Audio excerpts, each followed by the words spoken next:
Hi, ಇಲ್ಲೇನು ನೋಡ್ತಾ ಇದ್ದೀರಾ? ಇದು lead acid battery, 12 volt 7 ampere battery. So ಇದು ಅರೌಂಡು ಒಂದು 3 kg ಬರುತ್ತೆ ಬ್ಯಾಟ್ರಿ. ಇದು ತುಂಬ ವೆಯ್ಟ್ ಇದೆ.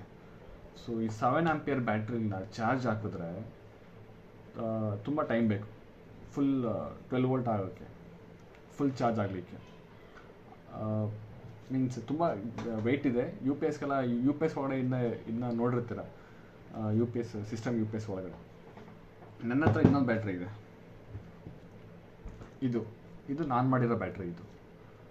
ಇದೆಷ್ಟು ಆಂಪಿಯರ್ ಗೊತ್ತಾ? ಇದು 12 ವೋಲ್ಟ್ 10 ಆಂಪಿಯರ್. ಈಚ್ ಸೆಲ್ ಬಂದು 2000 mAh. ಈಚ್ ಸೆಲ್ ಬಂದು 2000 mAh ಇದೆ. 2000 mAh ಅಂದರೆ 2 amps.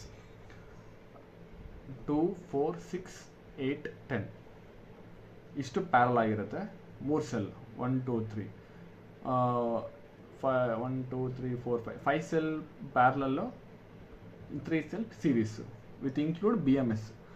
ಈ BMSಲ್ಲಿ ನಮಗೆ short circuit production, over charge production ಮತ್ತು ಸೆಲ್ ಬ್ಯಾಲೆನ್ಸಿಂಗು, ಇಷ್ಟು ಪ್ರೊಡಕ್ಷನ್ ಇದರಲ್ಲಿ ಸಿಗುತ್ತೆ. ಇದರಲ್ಲೇ ಇನ್ಪುಟ್ ಆ್ಯಂಡ್ ಔಟ್ಪುಟ್ ಎರಡೂ ಸಿಗುತ್ತೆ.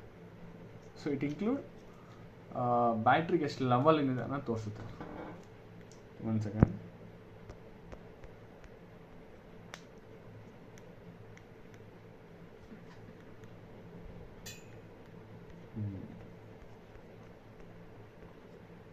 ಸೊ ಇದನ್ನು ಪ್ರಾಜೆಕ್ಟಿಗೆ ಯೂಸ್ ಮಾಡ್ಬೋದು. ಲಾಂಗ್ ಟೈಮ್ ಬರುತ್ತೆ, ಬೇಗ ಚಾರ್ಜ್ ಆಗುತ್ತೆ, ಲೇಟಾಗಿ ಡಿಸ್ಚಾರ್ಜ್ ಆಗುತ್ತೆ. ಸೊ BMS ಇರೋದ್ರಿಂದ ಬ್ಯಾಟ್ರಿಗೆ ಏನು ಎಫೆಕ್ಟ್ ಆಗಲ್ಲ. ಸೊ ನಾನು ಯೂಸ್ ಮಾಡಿದ್ರೆ ಚಾರ್ಜ್ ಮಾಡೋಕ್ಕೆ 12 ವೋಲ್ಟ್ 1.5H ಚಾರ್ಜರ್. ಕಂಪ್ಯಾರಿಟಿವ್ ಮಾಡಿದ್ರೆ ಲೆಡ್ ಆಸಿಡ್ ಬ್ಯಾಟ್ರಿಗೂ ಮತ್ತು ಲಿಥಿಯಂ ಅಯಾನ್ ಸೆಲ್ಗೆ ಇದು ತುಂಬ ಲಾಂಗ್ ಲೈಫ್ ಬರುತ್ತೆ. ಸೊ ಇದಾದರೆ ನಿಮಗೆ ಒಂದು 1000 ಒಳಗಡೆ ಸಿಗುತ್ತೆ. ಬಟ್ ಇದು 2500 ಸಮಥಿಂಗ್ ಕಂಪ್ಲೀಟ್ ಪ್ಯಾಕ್. 2500 rupeesಗೆ ಕಂಪ್ಲೀಟ್ ಪ್ಯಾಕ್ ಸಿಗುತ್ತೆ. ಸೊ ಇದು ಅರೌಂಡು ಒಂದು 700-500 ಗ್ರಾಮ್, 1/4 kg, 250 ಗ್ರಾಮ್ ಅಷ್ಟೇ ಬರ್ಬೋದು. ಸಾರಿ, ಅರ್ಧ kg ಬರೋಲ್ಲ, ಒಂದು 250 ಗ್ರಾಮ್ ಬರುತ್ತೆ ಅಷ್ಟೇ. ತುಂಬ ಲೈಟ್ ವೆಯ್ಟು. ಸೊ ಕಂಪ್ಲೀಟ್ ನಾನೇ ಮಾಡಿರೋದು, ಇದು ಕನೆಕ್ಷನ್ ಎಲ್ಲ.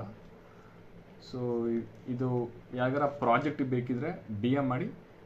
ಸೊ ನಾವಿನ್ನು ನಿಮಗೆ ತಲುಪಿಸ್ತೀವಿ.